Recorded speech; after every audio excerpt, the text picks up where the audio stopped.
అంత దౌర్జన్యం పాలన ఇది. ఎందుకు అంత దౌర్జన్యం మాట పాలన. ఎందుకు అని అనుకుంటున్నారు? అంత మాట ఎందుకంటే చూడండి ఇది. ఏమన్నా మాకేమన్నా నోటీసులు ఇచ్చిరా? ఉమ్. నోటీసులు ఇచ్చిరా? లేకపోతే ఏదైనా చెప్పిరా? ఏం లేదు, వచ్చి దౌర్జన్యంగా కొలుచుకొని పోతురుగా, సర్వే చేసుకొని ఇప్పుడు పోతురుగా. మీ పిల్లాడు ఉన్నాడు, పిల్లలకు ఉద్యోగాలు ఇస్తాం, ఉపాధి కల్పిస్తాం, ఏది లేదు ఫ్యూచర్ ఇప్పటిదాకా. బాగుంటది. ఇప్పటిదాకా వచ్చి ఏ నాయకుడు కూడా ఇక్కడ వచ్చి ఏం మాట్లాడలేదు, ఏం చెప్పలేదు ఇప్పటిదాకా కూడా. ఈ రోజుకి ఈ రోజు దాకా కూడా. ఎందుకు ఉమ్. ఎందుకు అధికారాలు ఎందుకు రావాలిగా, వచ్చి ఇది కాదు ఇది అని చెప్పాలిగా. మరి ఇంతమంది పోలీసులను పెట్టాల్సిన అవసరం ఏమొచ్చింది? చూడండి అంతమంది పోలీసులు ఎందుకు పెట్టిరు? పోలీసులు ఎంతమంది అవసరమా? ఇక రైతులు ఒక 10 మంది లేరు, పోలీసులు ఒక 40-50 మంది దింపిరు ఎందుకు? ఉమ్. అదే ప్రజాపాలన అంటే అదేనా? దౌర్జన్యం పాలనేనా? ఉమ్. దౌర్జన్యం పాలనే అది. మరి ఎంత ఇప్పుడు ప్రభుత్వాన్ని ఏం డిమాండ్ చేస్తున్నాం? ఇక్కడ రేట్ ఎంత నడుస్తుంది? ప్రభుత్వాన్ని మేమేం చెప్తాం, ప్రభుత్వాన్ని రేట్ ఒకటి డిసైడ్ చేస్తే మేము కూడా దానికి సహకరిస్తాంగా. ఇది కాదుగా ఇంకొక రేటు మాకు ఇది కాదని చెప్తాంగా. మొత్తం మాకు ఏ చెప్పకుండా మాకు దౌర్జన్యంగా కొలుచుకొని పోతాయి కదా. నీది ఎంత ఉంది? పొలం ఎంత ఉంది? నాది 4.5 ఎకరాలు ఉంటుంది. ఎంత పోతుంది? నాది ఇప్పుడు ఎకరా 20 గుంటలు పోతుంది. పిల్లలు ఉన్నారు వాళ్ళనా? పిల్లలు ఇద్దరు, నా పిల్లలు. మరి వాళ్ళ పరిస్థితి ఏంటిది ఇప్పుడు? వాళ్ళ పరిస్థితి నాకు 9 కోట్లు 8 కోట్లు వచ్చేది నాకు అమ్ముకుంటే. ఇప్పుడు నాకు సరే ఎన్ని ఇస్తారో అది చెప్పాలిగా. 8 కోట్లు నా లైఫ్ సెటిల్ అవుతుండేగా. ఇప్పుడు ఏం సెటిల్ అవుతుంది చెప్పు? వాడు ఇచ్చేది 40-50 లక్షలకు నాకు ఏం సెటిల్ అవుతుంది? వేస్టేగా. మరి ఇప్పుడు వాళ్ళ పరిస్థితి ఉన్న ఇప్పటిదాకా అయితే భూమి మీద బతికిన పొలం మీద. ఇప్పుడు మరి పిల్లల పరిస్థితి ఏంటిది? మరి పిల్లల పరిస్థితి అదేగా చెప్తున్నాగా. పిల్లల పరిస్థితి వాళ్ళకి ఏదైనా జాబా లేకపోతే ఏదైనా చూపియమంటే చెప్తున్నా. చూపియమా? కాంగ్రెస్ ఆదుకుంటా అంటుంది కదా. ఏం ఆదుకో, కాంగ్రెస్ ఆదుకో, ఏదనుకో. దొంగ పాలన అది, దొంగ పాలన. ఇప్పుడు ఏ ప్రభుత్వం ఇయ్యాలని హామీలు ఈ ప్రభుత్వం ఇచ్చింది, ఏ ప్రభుత్వం చేయనని మంచి పనులు చేస్తుంది. మస్తుగా ఇచ్చింది. ఏమి ఇచ్చింది చెప్పండి నాకు? ఒకటి నాకు ఇప్పటిదాకా రైతు బంధు పడలేదు. ఉత్సా బస్ ఇచ్చింది, 500 గ్యాస్ ఇచ్చింది, 2500 నాకు ఏది లేదు, నాకు ఏది లేదు. 500 ఎకరానికి ఇస్తుంది, ఏది లేదు.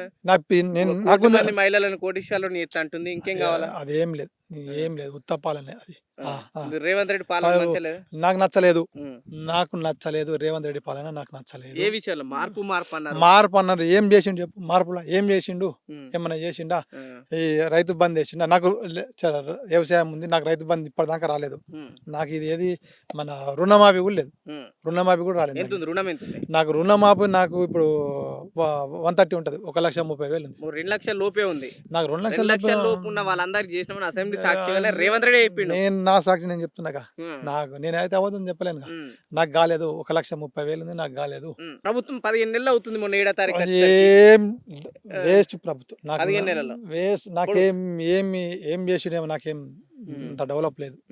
మరి పోలీసులు దౌర్జన్యాన్ని ఎలా చూస్తావు? పోలీసులు దౌర్జన్యం వాళ్ళని ఇప్పుడు మనం ఏం అడ్డుకోలేంగా. ఏం అడ్డుకోవడం చెప్పు? వాళ్ళ ఒక 40 మంది, మనం ఒక 2-3 రైతులు ఉంటే ఏం చెప్తాం చెప్పి?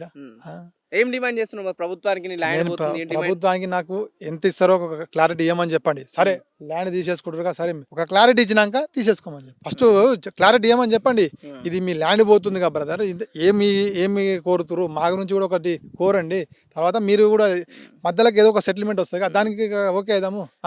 మీరు తీసుకుంటారు, దౌర్జన్యంగా ఎందుకు తీసుకుంటారు? ఇప్పుడు గతంలో భూసేకరణ చేసిళ్ళు, మళ్ళీ ఇప్పుడు ఇంకొద్ది మంచి భూసేకరణ చేస్తున్నారు. మరి గతంలో సరిపోలేదు చేసింది? సరిపోలేదు. అది ఎందుకు మళ్ళీ కొద్దిగా డిఫరెంట్ చూపిస్తారు. మళ్ళీ దానికి డిఫరెంట్ మళ్ళీ ఒకసారి మళ్ళీ ఇంకా కొద్దిగా డిఫరెంట్ చూపిస్తారు. అదేగా. ఎక్కడికైనా రైతులు ఇక్కడ ఉండదని అనుకుంటుందా?